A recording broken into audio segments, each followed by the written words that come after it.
अर्थव्यवस्था में क्या बदल रहा है, पीएमआई क्यों गिरा, क्रिटिकल मिनरल्स डील और इंडिगो का बड़ा फैसला। दोस्तों, आज 3 ऐसी खबरें आई हैं जो पहली नजर में अलग अलग लगती हैं, लेकिन अगर इन्हें एक साथ जोड़ें तो ये भारत की अर्थव्यवस्था और आने वाले 10 से 20 साल की दिशा दिखाती है। पहली खबर, मैन्युफैक्चरिंग पीएमआई लगभग 5 साल के निचले स्तर पर। दूसरी, भारत ने रवांडा के साथ क्रिटिकल मिनरल्स पर बड़ी साझेदारी की। और तीसरी, भारत की सबसे बड़ी एयरलाइन इंडिगो को मिला नया ग्लोबल सीईओ। सवाल है, क्या इन तीनों खबरों के बीच कोई संबंध है? आइए समझते हैं। नमस्कार दोस्तों, आपका स्वागत है फिनबर्ड में, जहां हम बिजनेस को समझते हैं, शेयर मार्केट का विश्लेषण करते हैं और निवेश की सही शिक्षा देते हैं।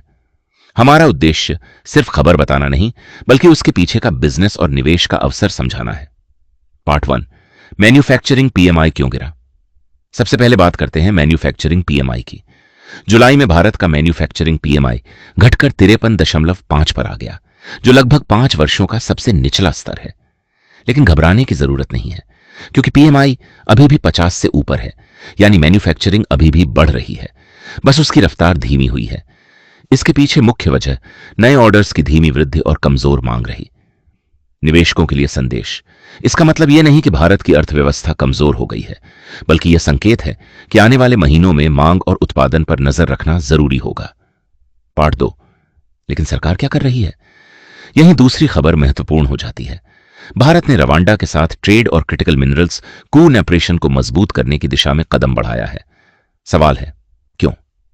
क्योंकि भविष्य की अर्थव्यवस्था केवल फैक्ट्रियों से नहीं चलेगी, उसे लिथियम, रेयर अर्थ, कॉपर और अन्य क्रिटिकल मिनरल्स की जरूरत होगी।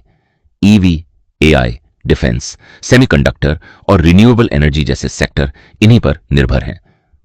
भारत अभी कई महत्वपूर्ण खनिजों के लिए आयात पर निर्भर है, इसलिए सरकार दुनिया के अलग अलग देशों के साथ सप्लाई चेन को सुरक्षित बनाने पर काम कर रही है। पार्ट 3, अब इंडिगो की खबर क्यों महत्वपूर्ण है। तीसरी खबर है, इंडिगो को नया सीईओ मिलना। पहली नजर में यह सिर्फ एक मैनेजमेंट बदलाव लगता है, लेकिन इसके पीछे बड़ी रणनीति छिपी है। इंडिगो अब केवल भारत की घरेलू एयरलाइन नहीं रहना चाहती, उसका लक्ष्य अंतर्राष्ट्रीय विस्तार है। ऐसे समय में वैश्विक अनुभव वाले सीईओ की नियुक्ति बताती है कि भारतीय कंपनियां अब ग्लोबल स्केल पर प्रतिस्पर्धा की तैयारी कर रही हैं। पार्ट 4, तीनों खबरों को जोड़कर देखिए।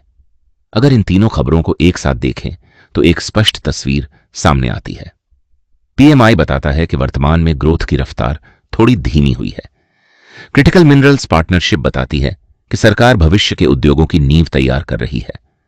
इंडिगो का नया सीईओ दिखाता है कि भारतीय कंपनियां वैश्विक स्तर पर विस्तार की सोच रही हैं। यानी एक तरफ वर्तमान की चुनौतियां हैं, तो दूसरी तरफ भविष्य की तैयारी भी तेजी से चल रही है। निवेशकों के लिए क्या सीख? निवेशकों को केवल एक दिन की खबर देखकर फैसला नहीं लेना चाहिए। हमेशा यह समझिए कि क्या यह खबर किसी लंबे ट्रेंड का हिस्सा है। आने वाले वर्षों में manufacturing, critical minerals, aviation, defence, AI, semiconductor और लॉजिस्टिक्स जैसे सेक्टरों पर नजर रखना जरूरी होगा।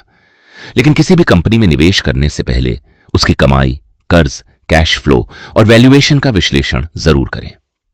दोस्तों, शेयर बाजार में सबसे बड़ा फायदा उन्हें मिलता है जो सिर्फ खबर नहीं, बल्कि उसके पीछे का ट्रेंड समझते हैं। आज की तीनों खबरें हमें यही सिखाती हैं कि भारत एक साथ 2 मोर्चों पर काम कर रहा है। एक तरफ वर्तमान की आर्थिक चुनौतियों से निपटना और दूसरी तरफ भविष्य की वैश्विक अर्थव्यवस्था के लिए खुद को तैयार करना।